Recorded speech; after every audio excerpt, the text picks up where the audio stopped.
Aan die oewer van die Bergrivier, so 90 minute noord van die moederstad, bekoor een van haar kleingoed besoekers. Velddrif is wat mens 'n behaglike kusdorpie noem en inspireer veral voelkykers, kunstenaars en watersportliefhebbers. Die dorp se bestaan draai rondom die visbedryf. Velddrif is bekend as die Bokkom hoofstad van Suid-Afrika en is juis hier waar ons vandag afskop. Ek is nou op pad na Bokkomlaan toe. Die straat is op die oewer van die rivier en het klein bokkomfabrieke op sy kant, elk met sy eie jetty waar harders uit die sogenaamde bakkies gelaai word. 95% van Suid-Afrika se bokkoms word hier gemaak en om uit te vind hoe dit werk, loer Dieter by Dagbreek Vissery in. Oral is dit 'n gewoel en gewerskaf, 'n toneel wat in die laat 90's sy pad na die TV-reeks Nieuwlanders gemaak het. Man, dit lyk asof jy 'n goeie vangs gehad het vandag. Maar niet te slecht. Ja, ik heb een beetje help. Als je me helpt te krat, als je dra kan ik wel zo dingen om te doen. In 'n goeie week verwerk die visserye tot 5 ton harders. Dis minus die paar wat die pelikane, seemeeuwe en flaminke gaps. As gevolg van oorbevissing mag daar nie in die rivier gevang word nie en word dit in die oopsee met nette bymekaar gemaak. En dit eerstens as die vis inkom, dan word hy nog 'n klas.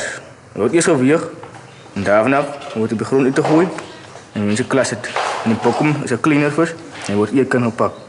Ja, dit is 'n goed dat hy word een kan gegooi en daarna word in die kas gepak en hy word gevries en daarna word hy in pakkies gemaak en hy word verkoop in pakkies. Van harder na bokkom loop die proses so. Wanneer dit gevang is, lê dit in soutwater met 'n pers bo-op wat met klippe vasgepak word.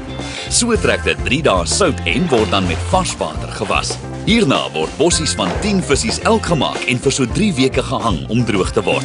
Nes biltong word dit al hoe droër en harder hoe langer jy dit bære. Ja, Pieter, dis plaas minder. Bokkom eet broodjie en bokkom bacon proe as jy wil. Oh, dis omtrent sout. Velddrif of Vellerif, soos sy inwoners hom sê, is 3 km stroomop van die Bergriviermond, wat al baie lank reeds vir visvangaktiwiteite benut word. Omtrent 100 jaar gelede is koringoeste uit die sandveld op kleiner bootjies gelaai en aan groter skepe dieper in die water geneem. Kommersiële visvang het na die Tweede Wêreldoorlog begin. By die SA Vissery Museum in die besige Laaiplek hawegebied begin Dieter sy besoek by 'n vissermans oliepak wat meer as 100 jaar oud is. Was hierdie pak daarom bestand in hierdie yskoue Weskuswater?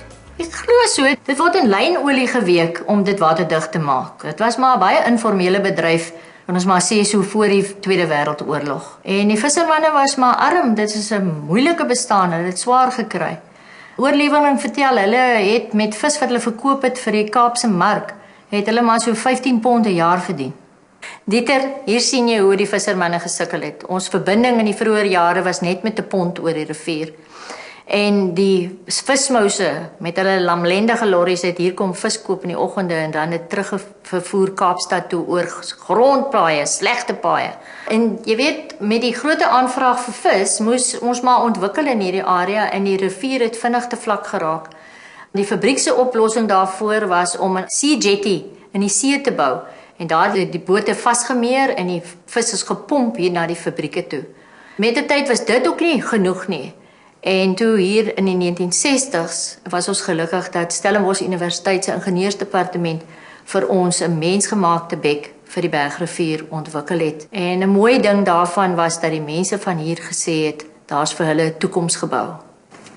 Hier word hoofsaaklik pelagiese vis uitgetrek, nie waar nie? Jy is heeltemal reg, Dieter. Ons vang sardyn vir die inlê proses en rooioog en ansjovis. Dit is skoolvis, met ander woorde, dit swem redelik hoog by die oppervlakte van die see en ons vang dit met 'n beursnet. Die net kry sy naam van die tye toe 'n beursie en twaksak nog met 'n toutjie toegetrek is. Dit word aan die kant van die troller in die water gesit met een geankerde punt. Die boot vaar om die net waarna die beurstou en dus die vis binne-in toegetrek word. Dieter se volgende afspraak was met kunstenaar Dan Samuels, wie se talent al bekroon is by die 2008 Design Indaba in Kaapstad en by die 2009 Craft Awards in Pretoria. Ek het nou vandag so baie skeite en bote gesien, maar joune is by verre die mooiste vir my. Waarvan nou kom hierdie vaardigheid? Ja, die vaardigheid kom maar van wat ek op die water gewerk het op 'n baggerboot en elke dag het die boot uit en in. En dit het my geïnspireer vir iets self doen soos dit. Jy het van kleins af geweet jy wil enige kunstenaar wees. Ja, die gevoel van binnen.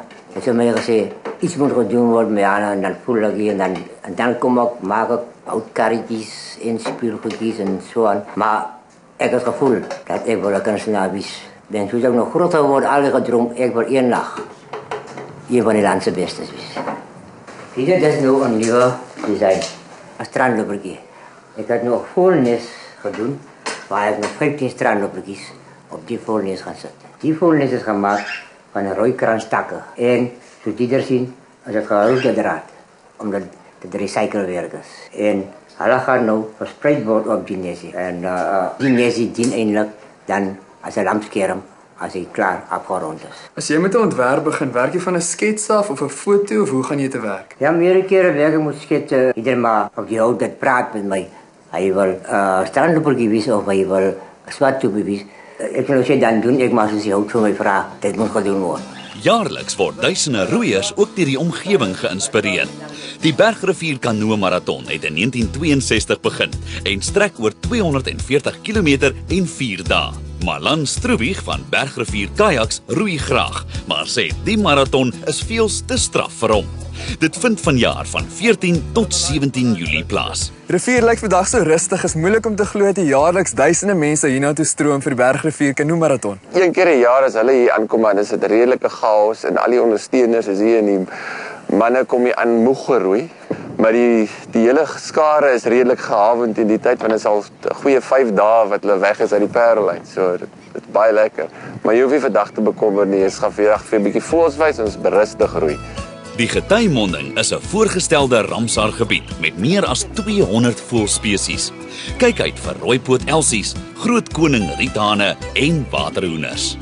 Hierso sien jy die wit flaminke. Nou die flaminke se vere is normaalweg wit, hy het 'n bietjie pink in, maar dit word pinker deur die filtreerwater of die kos wat hulle die water uit filtreer. 'n Interessante storie is hierso in hierdie riete hier voor. Is daar so 'n diertjie wat hulle 'n knorvarkie noem, alhoewel hy ek glo 'n mitiese dier is, want niemand het hom nog ooit gesien nie.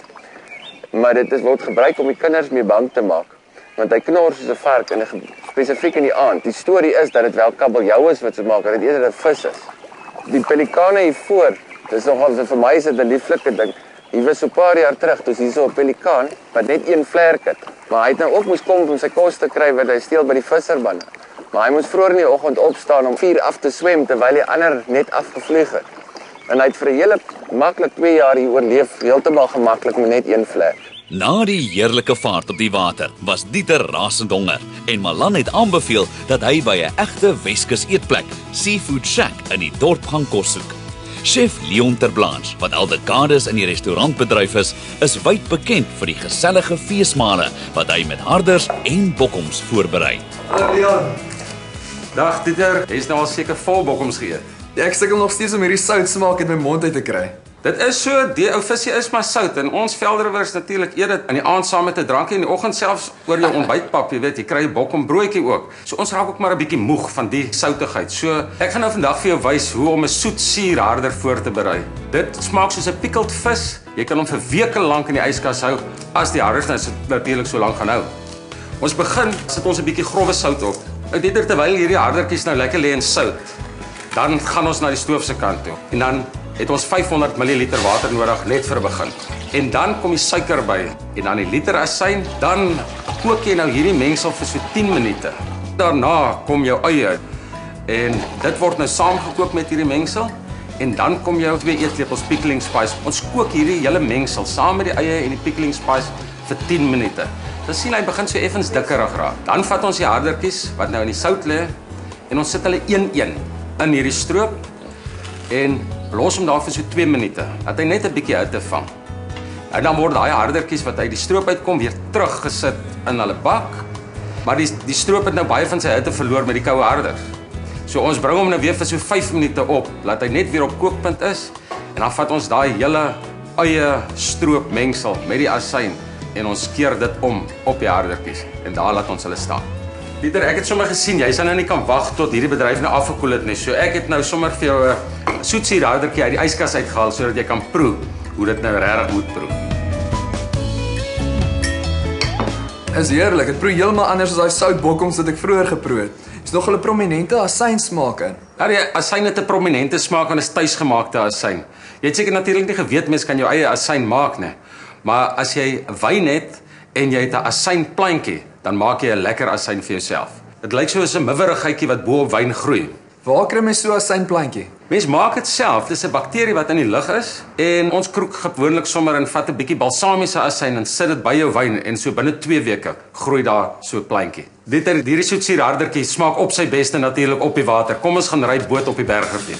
Kom ondersteun die sowat 10,000 inwoners van Velddrif en loer in by nog van hulle eetplekke, 'n kunsgalery, kaaswinkel, tuisnywerhede en geskenkwinkel. Dis deesdae 'n gewilde vakansiedorp en verskeie blyplekke gee jou die geleentheid om 'n hele paar dae te talm. Maak seker jy bespreek ook 'n rustige vaart op die water. So kan jy soos die Veldriver sê, jou agterend op die rivier kry en saam met vriende en familie die uitsonderlike natuur skoon geniet. Leon is ook 'n musikant en het die liedjie Walvisbaai geskryf wat deur Wyle Worsie Visser bekend gemaak is. Na my eerste kuier in Velddrif is die blywende indruk dat die mense naby die natuur leef en dis seker hoekom hulle die sout van die aarde genoem word. Ons groet met Leon. There is bokkums on the bossy and grief upon the braai. When the grief speed cops come and put on chops, they can take their meters and vie. There is muggies in the mayonnaise and the kids all gunning on. And the hond just vat het my steak so slat het, it's braai vleis daai.